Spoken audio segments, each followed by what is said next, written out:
El vídeo de hoy comienza aquí, en un pequeño banco de Antony, Francia.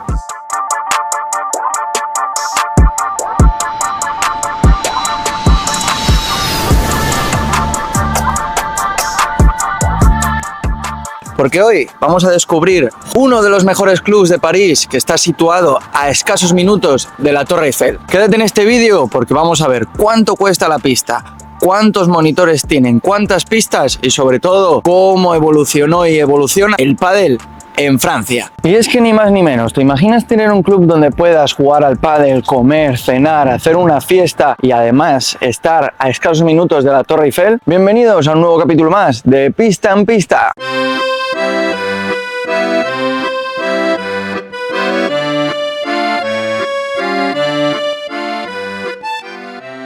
¿Qué tal, chicos? Estoy aquí con Tomás, estoy aquí con Gaspar, que son los dueños de Padel 15, y hoy nos van a contar cómo han creado este club y cómo está creciendo el club aquí en París. Primero voy a pedirles que hagan una introducción, que cuenten su historia y por qué han decidido montar un club aquí. On a monté ce club en janvier 2025, donc il y a 4 mois, en répondant à un appel d'offres de la ville de Paris. Donc on est ici concessionnaire de la ville de Paris. On a monté ici 2 terrains qui sont couverts, mais la particularité c'est que les toits peuvent s'ouvrir. Et on a également monté un restaurant qui est juste derrière nous, où on peut accueillir du monde et créer notamment un lieu de vie où les gens peuvent rester après leur partie, boire une bière et manger. Bueno, y ahora hablando de las instalaciones, ¿qué es para vosotros lo que diferencia al club del resto? It's because we're a full experience, so you can take your shower. We are in the middle of Paris, and also you can have a drink and just lay down after your party.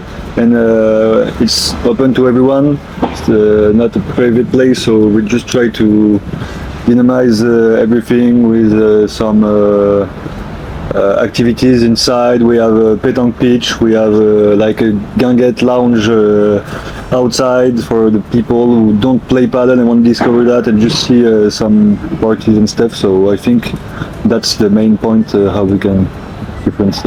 Acabamos de hablar sobre las actividades.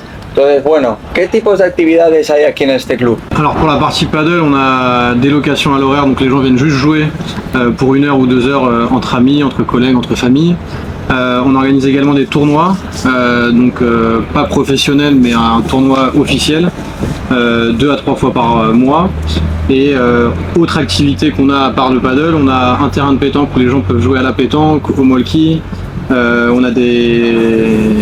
On a aussi une activité de fléchettes et du coup la partie restauration, on organise également des événements à thème durant les week-ends notamment, avec des événements où on va faire des pizzas, des huîtres, du vin blanc, etc.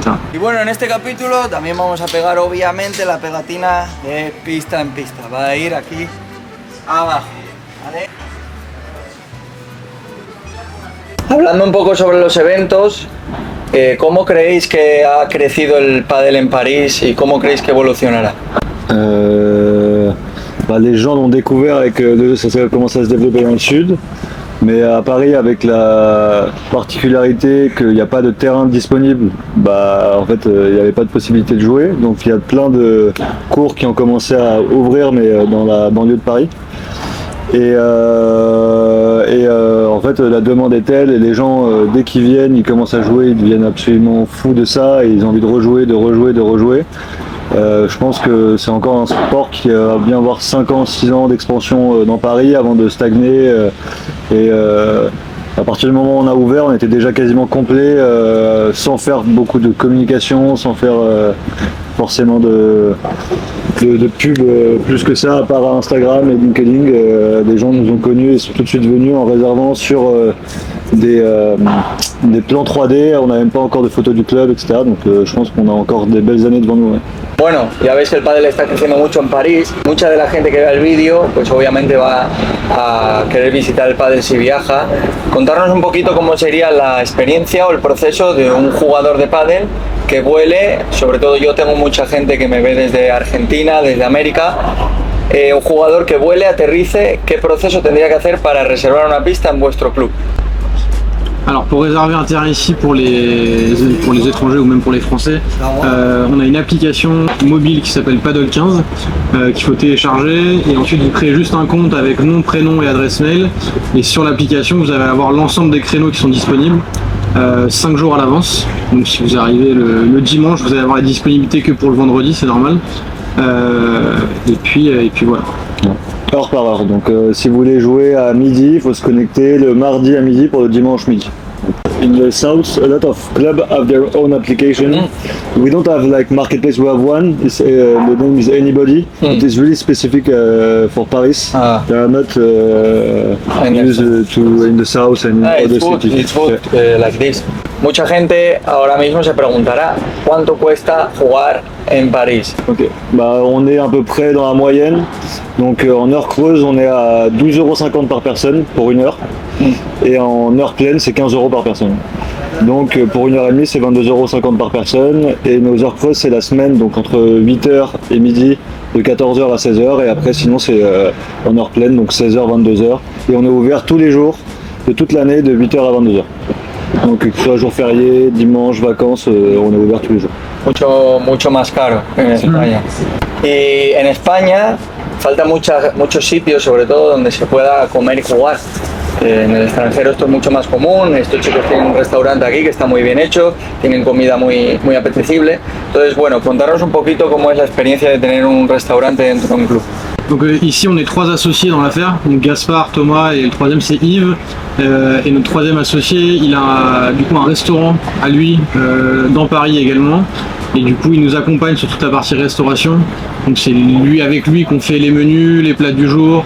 Tout l'aspect fournisseur c'est grâce à lui si on passe par ces fournisseurs là, donc on a une facilité par rapport à ça. Et puis avec Gaspard on a toujours un peu bossé dans la restauration, on a toujours voulu faire de la restauration. Du coup c'est ce qui nous motive et ce qui nous aide aussi à avoir une facilité à pouvoir faire des plats, faire des entrées, faire des desserts, etc. tous les jours avec plaisir pour nos clients. Et ça marche plutôt bien parce que les gens du coup sont contents d'avoir cet aspect restauration après leur partie de paddle. Et du coup ça nous permet aussi d'avoir d'autres clients qui viennent seulement manger le midi ou seulement le soir sans forcément jouer au paddle dans la journée. Final question.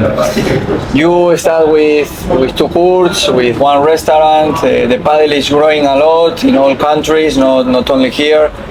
What do you think in the next years, 10, 20, 25 years you could make, or the paddle will grow here in Paris? Nous, ce qu'on aimerait bien, c'est se développer. Après, la difficulté de Paris, c'est de trouver des terrains. Il y a des terrains disponibles comme ici. Donc on va voir ce qu'on peut faire, mais nous, on est ouvert à toutes les opportunités pour aller récupérer des terrains, essayer de faire, en tout cas, dupliquer l'expérience qu'on a créée ici dans d'autres endroits, parce que c'est ce que les gens demandent aussi, c'est avoir une vraie vie de club et un vrai endroit dans lequel ils peuvent se poser, qui jouent pas, ils peuvent ramener leurs enfants, ils se sentent en sécurité, ils se sentent bien.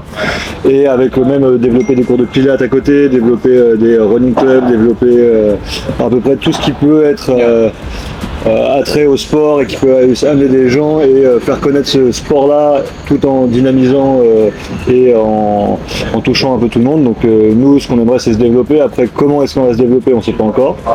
Mais on est ouvert à toutes les opportunités de développement. En tout cas. Ça, c'est l'objectif qu'on a aussi, c'est de créer aussi des communautés où les gens se sentent bien dans cette communauté-là, où il y a plusieurs choses qui leur sont proposées et pas seulement un accueil où bien jouer et après tu repars et merci, au revoir.